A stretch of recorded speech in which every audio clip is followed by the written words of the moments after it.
Ya, setelah penantian yang lama, akhirnya film yang dinanti-nanti oleh banyak orang, ya KKN di Desa Penari, akhirnya sudah tayang di seluruh bioskop Indonesia. Berawal dari cerita viral sekelompok mahasiswa yang sedang menjalani program kerja KKN di sebuah desa, kini diangkat menjadi film yang paling ditunggu-tunggu. Sudah 2 tahun sejak penayangan film ini ditunda, film yang didasari kisah nyata ini tampaknya tidak membuat antusias penggemarnya menghilang, terbukti dengan hype dan komentar positif yang diterima. Sebelumnya, KKN di Desa Penari memang sengaja dibuat menjadi 2 versi untuk tayang mendekati liburan Hari Raya Idul Fitri, yaitu versi cut yang ramah bagi remaja atau anak di bawah umur hingga aman dinikmati bersama keluarga, dan versi uncut yang memuat adegan dewasa. KKN di Desa Penari versi uncut menyertakan potongan adegan dewasa di tapak tilas secara penuh untuk usia 17 tahun ke atas. Sementara itu, versi cut tidak memuat adegan vulgar sehingga bisa ditonton untuk penonton dengan usia di bawah 17 tahun. Ya, kedua versi ini memiliki selisih sekitar 8 menit. Aku tuh malam-malam sering dengar suara Bima desah. Anehnya, ada desahan suara perempuan juga dari kamarnya.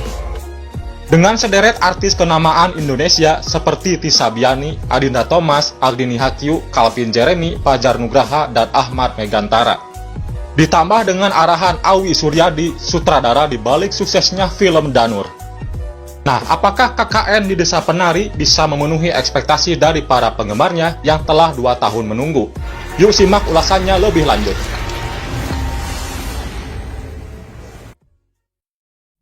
Ya, KKN di Desa Penari berkisah pada 6 mahasiswa yaitu Nur, Widya, Ayu, Anton, Bima, dan Wahyu yang melaksanakan kegiatan KKN di desa terpencil yang menyimpan kisah misteri tersendiri. Setelah menempuh perjalanan sampai ke desa, mereka langsung disambut hangat dan diajak berkeliling oleh Pak Prabu, kepala desa setempat yang memberitahu mereka seputar desa yang akan mereka tinggali selama beberapa minggu. Dan juga memberikan aturan-aturan yang harus mereka patuhi, termasuk gapura terlarang yang tidak boleh dilewati. Awalnya kegiatan KKN ini berjalan lancar, hingga satu persatu dari mereka mulai merasakan kejanggalan dari desa tersebut, dan mengalami kejadian-kejadian aneh yang menimpa mereka. Yang terjadi selanjutnya benar-benar di luar dugaan kami.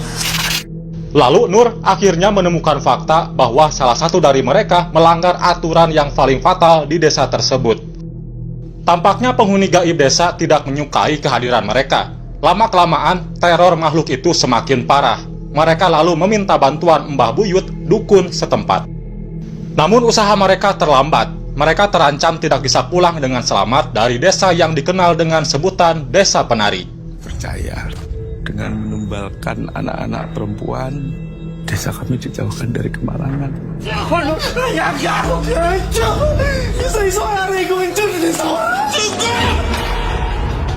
Ya, kita review yang bagusnya dulu, yaitu akting para pemeran utamanya.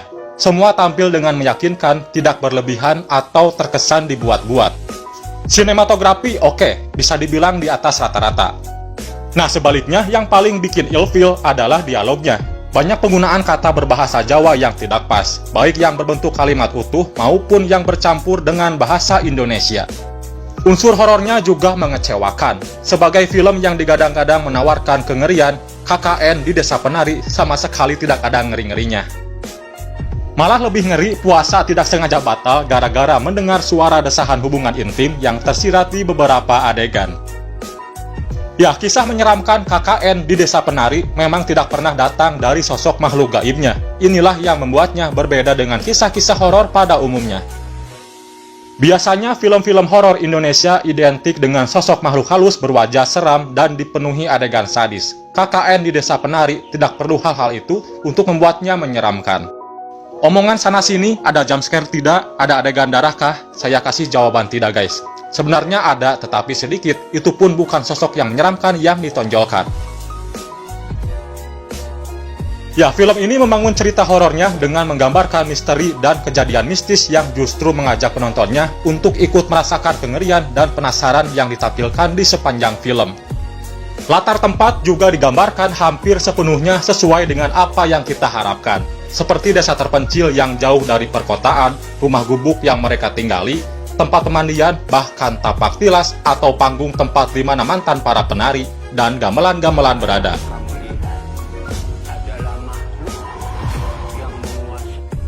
Ya, dua karakter yang benar-benar mencuri perhatian yaitu Nur dan Widya, yang diperankan oleh Tissa Biani dan Adinda Thomas. Akting luar biasa Tissa Biani dalam memerankan Nur, anak pendiam yang memiliki kemampuan yang berbeda dengan manusia kebanyakan. Sukses ia sampaikan sepanjang film melalui ekspresinya yang sangat alami, terutama saat adegan di mana Nur yang sedang dirasuki. Lalu Adinda Thomas juga patut diacungi jempol yang memerankan Widya. Ya, ia terlihat bermain dengan ular asli, gila keren dah. Hingga saat adegan di mana rambut keluar dari mulutnya. Pokoknya the best lah buat teteh-teteh cantik ini. Terakhir, KKN di Desa Penari kadang terkesan terlalu mengikuti cerita aslinya. Adegan demi adegan benar-benar mengikuti materi sumbernya. Ya, KKN di Desa Penari adalah film yang syarat akan pesan moral dan ajaran tata krama yang kental, meski dengan cerita yang sudah tidak asing. Akting para pemain, sinematografi yang cakep, dan musik latar belakang yang pas dapat menutupi sebagian kecil kekurangan yang ada. Ya, berikut review film KKN di Desa Penari. Ada yang sudah nonton, ingin tahu pendapat dari kalian? Silahkan komen di bawah.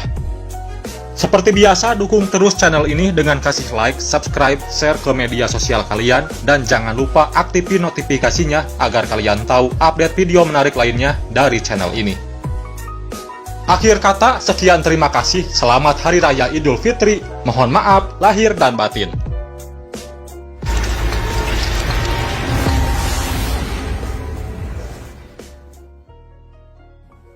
Thank you.